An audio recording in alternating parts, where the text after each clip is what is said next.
তো বন্ধুরা দেখো, আমাদের গাছের কাঁঠাল পাড়ার জন্য লোক চলে এসছে। আর এদের এদের কাছে আমাদের গাছের কাঁঠালগুলো বিক্রি করা হয়েছে। আর দেখো, নিচে পড়ে একদম পুরো ছড়িয়ে গেছে। আর এই একটা কাঁঠাল দেখো, কি বলবো, কাঁঠালে দেখো মেলা বসেছে। দেখো, গাছে থাকলে কিন্তু বোঝা যায় না যে কত বড় কাঁঠাল হয়েছে। নিচে দেখো পেরে রেখেছে, আর কত বড় হয়েছে কাঁঠালগুলো। বেশ সাইজে বেশ ভালোই লম্বা লম্বা। আর দেখো কতগুলো কাঁঠাল পেরেছে আমাদের গাছের।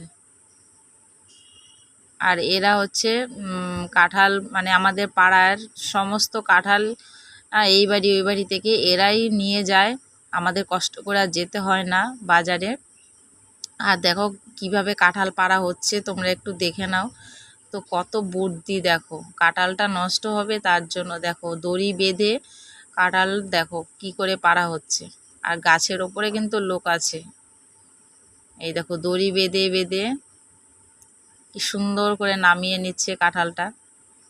কত বুদ্ধি এদের, যাতে কাঁঠালটা না পড়ে নষ্ট হয়ে যায়। অলরেডি একটা তো নষ্ট হয়েই গেছে দেখো।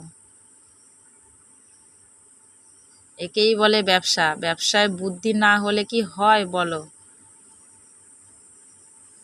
তো যাই হোক, আমাদের কাঁঠালগুলো নিয়ে যাচ্ছে, একটু মন খারাপ লাগছে কারণ গাছে এতদিন ছিল। আর দেখো এই কাঁঠালটাও একটু কিরকম হয়ে গেছে জায়গায় জায়গায়। আর হনুমানের জ্বালা তো কি বলবো, কাঁঠাল তো রাখতেই পারি না। তো চলো